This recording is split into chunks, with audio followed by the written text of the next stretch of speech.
রাজ্য জুড়ে বিভিন্ন জায়গায় চর্চায় সুপ্রিম কোর্টের নির্দেশ, সুপ্রিম কোর্টের রায়। 26,000-এর চাকরি বাতিল। তো এই 26,000-এর চাকরি বাতিল তা নিয়ে যখন চর্চা হচ্ছে, 12টার বুলেটিনের শুরুতেও সেই প্রসঙ্গই থাকবে, সে সংক্রান্ত খবরই থাকবে। মুখ্যমন্ত্রী মমতা বন্দ্যোপাধ্যায় জানিয়ে দিয়েছেন আগামী সোমবার চাকরিহারাদের সঙ্গে নেতাজি ইন্ডোরে বৈঠকে বসবেন এবং আদালতের নির্দেশ মতোই দ্রুত নিয়োগ প্রক্রিয়া শুরু করবে রাজ্য। আমি কিন্তু জাজকে রেসপেক্ট করে বলছি, আমি জাজমেন্টটা মেনে নিতে পারছি। 2016 এসএসসি নিয়োগ নিয়ে নানা দুর্নীতির অভিযোগ। গত বছর এপ্রিলে গোটা প্যানেলটাই বাতিল করে দেয় কলকাতা হাইকোর্ট। মামলা গড়ায় সুপ্রিম কোর্টে। এবার হাইকোর্টের সেই রায় বহাল রাখল শীর্ষ আদালত। বাতিল হয়ে গেল 2016 এসএসসির গোটা প্যানেল। চাকরি হারালেন প্রায় 26,000 শিক্ষক এবং অশিক্ষক কর্মী। আজকে মাননীয় সুপ্রিম কোর্টের যে আদেশ, যেখানে জাজমেন্ট মানে ভার্ডিক্টটা আমরা পুরো স্টাডি করলাম। As a citizen of this country I have every right. আমি কিন্তু জাজকে রেসপেক্ট করে বলছি, আমি জাজমেন্টটা মেনে নিতে পারছি। আমাদের নিয়ম হচ্ছে judiciary, we cannot criticise the জাজ as such, but I can express some opinion about the verdict. আমি সবাইকে, আমার ভাই বোনেদের বলবো যারা ডিপ্রাইভড হয়েছে, তারা একটা ডিপ্রাইভড টিচার্স অ্যাসোসিয়েশন তৈরি করেছেন। তারা এডুকেশন মিনিস্টারকে একটা রিকোয়েস্ট করে যে তারা সবাই এক জায়গায় একত্রিত হতে চান। আমি তাদের কথায় সাড়া দিয়ে 7 তারিখে তারা ইন্ডোর স্টেডিয়াম বুক করেছেন। আমি 7 তারিখ তাদের কথা আমরা শুনতে যাব এবং এটুকু বলতে যাব, ধৈর্য হারাবেন না। আর আমরা চেষ্টা করব যাতে খুব তাড়াতাড়ি সমস্যার সমাধান হয়। Will accept the supreme court judgment. ওরা বলেছে 3 মাসের মধ্যে প্রসেস করতে, আমরা করে দেবো। আমি এডুকেশন মিনিস্টারকে, আমরা একটা মিটিং করেছি এমার্জেন্সি, সবাই যারা এখানে আছি সবাই মিলে, এবং অলরেডি এডুকেশন মিনিস্টারকে বলেছি যে 3 মাস যখন কোর্ট টাইম দিয়েছে, 3 মাসের মধ্যেই প্রসেস করে কোর্টের ভার্ডিক্ট মেনেই যারা 25,000-কে বাতিল করা হয়েছে তাদের, এবং সেই সময় যারা অ্যাপ্লাই করেছিল, সেটা এসএসসি যা ভালো বুঝবে, ইটস অটোনমাস অর্গানাইজেশন তাদের মতো করে করবে। আমি সবাইকে, আমার ভাই বোনেদের বলবো যারা ডিপ্রাইভড হয়েছে, মানসিক চাপ নেবেন না। যখন প্রসেস হবে, আপনাদের তো সবাইকে অ্যাপ্লাই করতে বলেছে কোর্ট, আর আমরা চেষ্টা করব যাতে খুব তাড়াতাড়ি সমস্যার সমাধান হয়, যাতে আপনাদের মানসিক দুশ্চিন্তা না বাড়ে। যারা আপনারা আজকে বঞ্চিত হয়েছেন তাদের পাশে আমরা ছিলাম, আছি এবং থাকব। নিউজ 18 বাংলা। যে পরিস্থিতি দাঁড়িয়েছে তাতে সরকার ভেঙে দেওয়া উচিত মনে করছেন দিলীপ ঘোষ।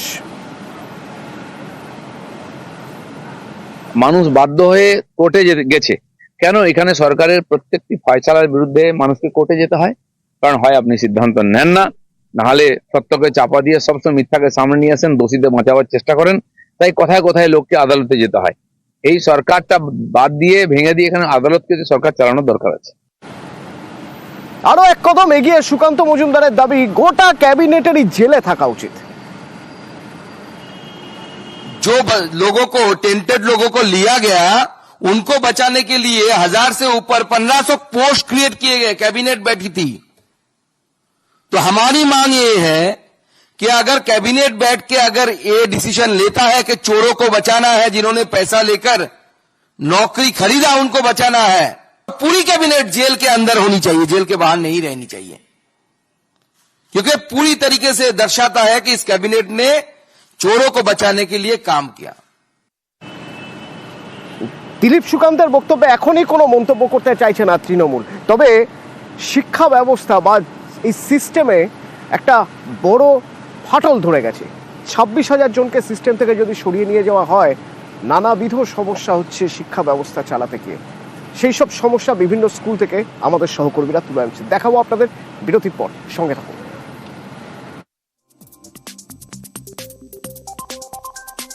হাইকোর্টের যে নির্দেশ, সেই চাকরি বাতিলের নির্দেশে কোনো রকম কোনো হস্তক্ষেপ করার কোনো কারণই নেই জানিয়ে দিল সুপ্রিম কোর্ট। সুপ্রিম কোর্ট আর ঠিক কি জানালো, কাদের মাইনে ফেরত দিতে হবে, কাদের দিতে হবে না, কারা আবার নতুন করে সুযোগ পাবেন, কতটুকুই বা পাবেন, এক নজরে দেখে নেওয়া যাক।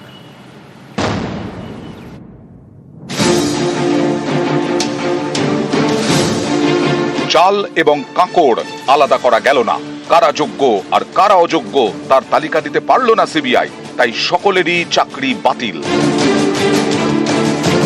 2024 এপ্রিলে দেওয়া কলকাতা হাইকোর্টের রায় 2025 এপ্রিলে বহাল রাখল সুপ্রিম কোর্ট। তাদের রায় অনুযায়ী 2016 এসএসসির পুরো প্যানেলই বাতিল।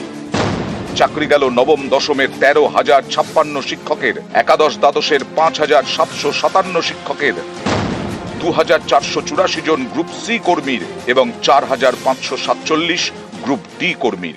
এন্টায়ার প্যানেল অফ এসসিসি যেটা ছিল আজ সুপ্রিম কোর্টের রায়ের পর সেটা সম্পূর্ণ চলে গেল, সম্পূর্ণ বাতিল হয়ে গেল।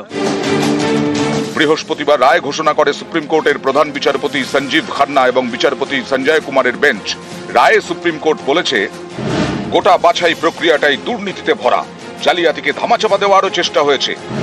দুর্নীতির মাত্রা এতটাই বেশি যে এই নিয়োগ প্রক্রিয়া মেরামত করা সম্ভব নয়। এই নিয়োগ প্রক্রিয়ার কোনো বিশ্বাসযোগ্যতা নেই। কলকাতা হাইকোর্টের রায় বদলের মতো কোনো কারণ খুঁজে পাওয়া যায়নি।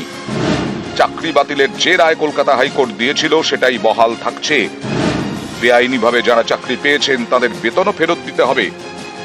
2024 কলকাতা হাইকোর্ট তার রায়ে বলেছিল, বেআইনি চাকরি প্রাপকদের 12% সুদে বেতন ফেরত দিতে হবে।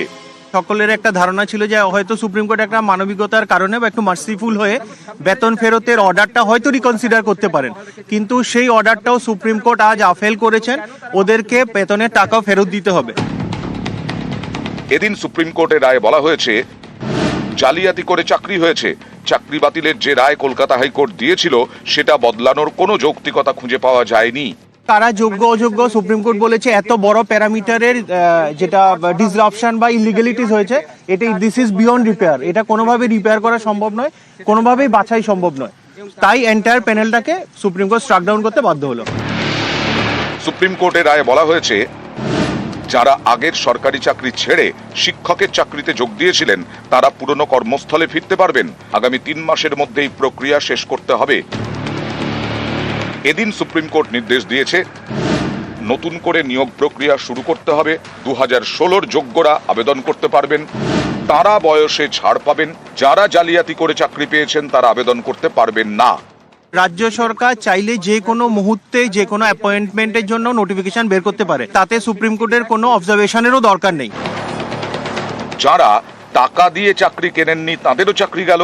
সুপ্রিম কোর্টের রায় তাদের জন্য কিছুটা হলেও স্বস্তি। প্রথমত, বয়সের ছাড় পেয়ে ফের তারা পরীক্ষায় বসতে পারবেন। এত বছরের অভিজ্ঞতা তাদের চাকরি পাওয়ার দৌড়ে সাহায্য করবে। এদিকে সুপ্রিম কোর্টেও জানিয়েছে, এদিনের রায়ের কোনো প্রভাব এসএসসি নিয়োগ দুর্নীতির তদন্তে পড়বে না। 2016 এসএসসির পরীক্ষা দিয়ে চাকরি পান 25,844 জন, চাকরিতে যোগ দেন 25,753 জন। এই 25,753 জনেরই চাকরি গেছে। একমাত্র মানবিকতার খাতিরে চাকরি রয়েছে ক্যান্সার রোগী সোমা দাসের।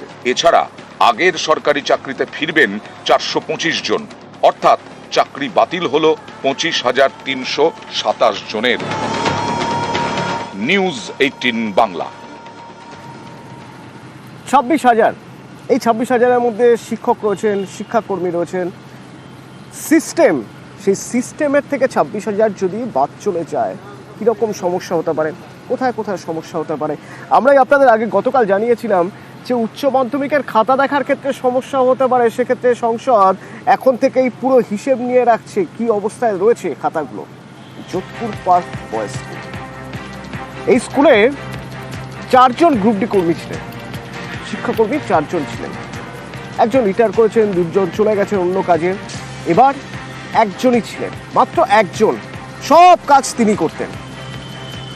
কাল রায় বেরোনোর পর তাঁরও চাকরি নট হয়ে গেল।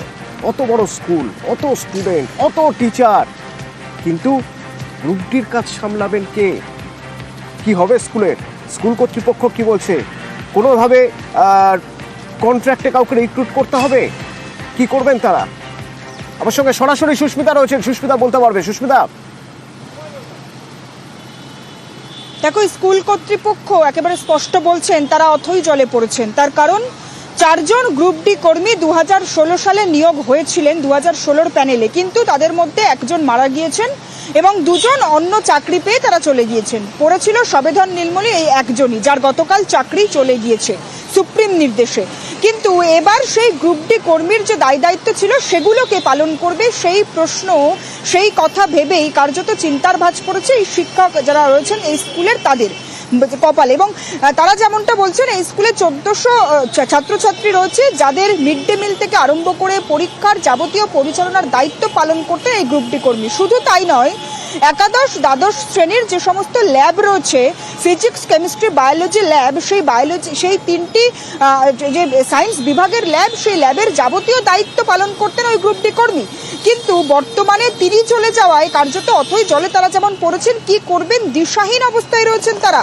রেজিস্টার খাতা সামলানো থেকে আরম্ভ করে সেই গ্রুপ ডি কর্মী যাবতীয় দায়িত্ব পরিচালনা, ল্যাব পরিচালনার যাবতীয় দায়িত্ব পালন করতেন এবং সেটি বর্তমানে কে করবে, এত দায়িত্ব কে সামলাবে, এত কাজ কিভাবে সম্ভব হবে? কারণ শিক্ষকদের নির্দিষ্ট ক্লাসের দায়িত্ব রয়েছে, ছাত্রছাত্রীদের পড়ানোর দায়িত্ব রয়েছে, সেগুলো সামলানোর পাশাপাশি গ্রুপ ডি কর্মীর যে দায়িত্ব সেই দায়িত্ব পালন করা কার্যত অসম্ভব। সুতরাং তারা কিভাবে স্কুল পরিচালনা করবেন সেই কথাই এখন ভাবছেন। এমনকি স্কুলের প্রধান শিক্ষক তিনি যেমনটা জানিয়েছেন যে তিনি যার চাকরি চলে গিয়েছে গতকাল যে গ্রুপ ডি কর্মী, তার সঙ্গে কথা হয়েছে। অবশ্যই তিনি মানসিকভাবে অত্যন্ত ভেঙে পড়েছেন, মানসিকভাবে যতটা সাপোর্ট তাকে দেওয়া যায় স্কুলের একবার শোনা যাক। সুস্মিতা, ধন্যবাদ।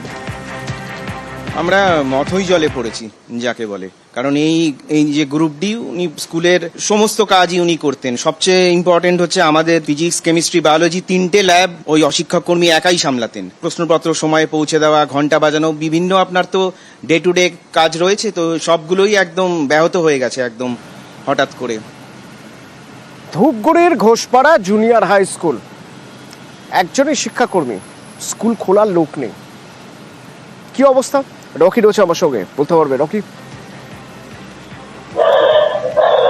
দেখো, দীর্ঘদিন ধরেই কিন্তু ধূপগুড়ি ঘোষপাড়া জুনিয়র হাই স্কুলে বেহাল দশা ছিল, কারণ সেখানে কিন্তু শিক্ষক সংখ্যা কম ছিল এবং পড়ুয়া সংখ্যাও কম ছিল। স্কুলে মাত্র 7 জন পড়ুয়া, সেখানে ছিলেন একজন শিক্ষক, একজন স্কুল কর্মী। সেখানে 10 দিন আগেই কিন্তু শিক্ষকের মৃত্যু হয়েছে এবং স্কুল খোলার দায়িত্ব ছিল সেই শিক্ষাকর্মীর। কিন্তু গতকাল যে রায় বেরিয়েছে এবং তার মধ্যে কিন্তু লিস্টে নাম রয়েছে সেই শিক্ষাকর্মীর এবং তার কিন্তু চাকরি বাতিল হয়েছে। আর গতকাল এই নাম প্রকাশের পরে কিন্তু স্কুলে তালা খোলার লোক নেই।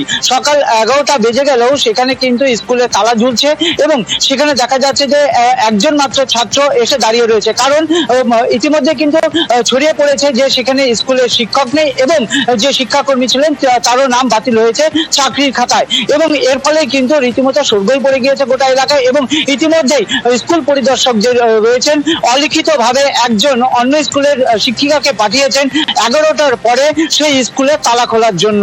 এখন চিন্তার বিষয় হয়ে দাঁড়িয়েছে এই বন্দোবস্ত করা হয়েছে। ধন্যবাদ। একজন শিক্ষাকর্মী ছিলেন, একজন শিক্ষক ছিলেন। আমাদের স্কুলের শিক্ষক 10 দিন আগে পরলোক গমন করেছেন অসুস্থতার কারণে। এই দিনগুলোতে অশিক্ষক কর্মী চালাচ্ছিলেন, কিন্তু কালকে আদালতের রায়ের পরে তার চাকরি চলে গেছে। আমরা এখন অনিশ্চয়তার মধ্যে আছি যে স্কুলটা চলবে কি করে। এখানে স্টুডেন্ট আছে কিছু 7 থেকে 10 জন স্টুডেন্ট আছে, তাদের ভবিষ্যৎ কি হবে। আমরা চাইবো কর্তৃপক্ষের কাছে এবং প্রশাসনের কাছে যাতে এই স্টুডেন্ট গুলাকে যতদিন নতুন শিক্ষক না আসে তাদেরকে অন্য স্কুলে ভর্তি করার ব্যবস্থা করা হোক এবং দ্রুত স্কুলে শিক্ষক নিয়োগ করে স্কুলটা পুনরায় চালু করার ব্যবস্থা করা হোক। কয়জন ছাত্রছাত্রী স্কুলে? 7 জন। তো আগের মাস্টারমশাই কোথায়? আগের মাস্টারমশাই মারা গেছে। আর আরেকজন যে ছিল স্কুলে সে কোথায়? কি জানি কয় নেই, কোথায় গেছে। আসে নাই? না। তো এখন স্কুল কে খোলে? এখন ম্যাম কবে থেকে আসে? কালকে দেখলাম, আমি তো কালকে আসছি। তুমি কোন ক্লাসে পড়ো? 6-এ।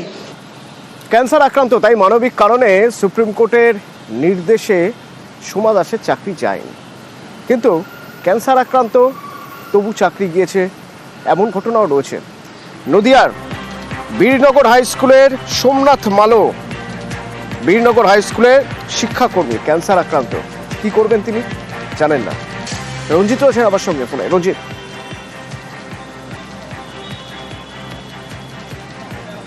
দেখো, সোমনাথ মালো তিনি 2016 সালে তিনি চাকরি পান গ্রুপ সি অর্থাৎ শিক্ষাকর্মী হিসেবে তিনি চাকরিতে যোগদান করেছেন বীরনগর হাই স্কুলে।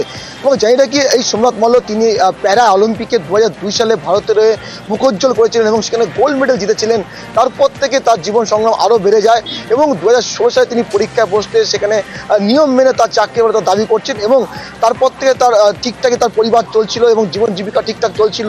কিন্তু শরীরে মারণরোগ ব্লাড ক্যান্সারে তিনি আক্রান্ত হন এবং এই মুহূর্তে চাকরি হারিয়ে তার একেবারে যে অবস্থা সেটা মানসিকভাবে তিনি ভেঙে পড়েছেন। কারণ প্রতি মাসে তার ক্যান্সারের চিকিৎসার জন্য বিরাট টাকা ব্যয় করতে হয়। অন্যদিকে তার পরিবারের স্ত্রী রয়েছে, সন্তান রয়েছে, বাবা মা রয়েছে, সব দিক থেকে তিনি একেবারে ভারাক্রান্ত। অন্যদিকে দুশ্চিন্তা তার প্রহর গুনছে, কারণ এই বিপুল পরিমাণ খরচ তিনি কীভাবে ব্যয়বহুল করবেন।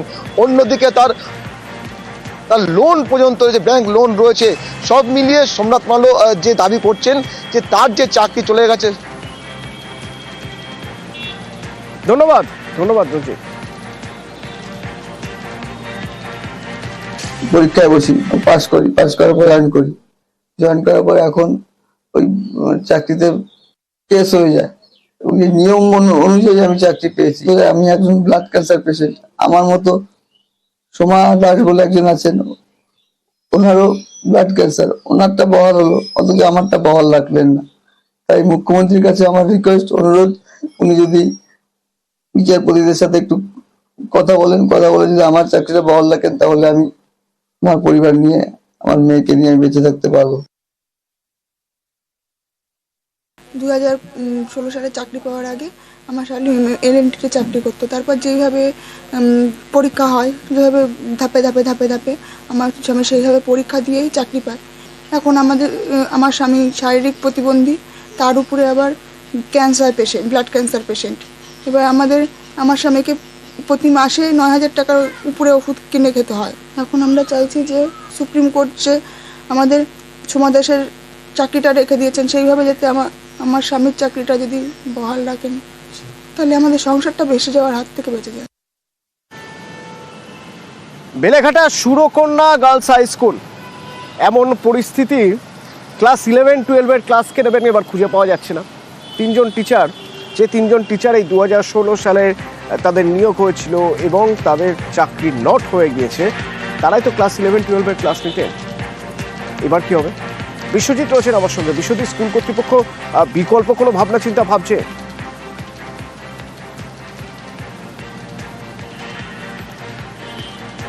বিশ্বজিৎ, কোনো বিকল্প চিন্তা ভাবনা করছে কি স্কুল?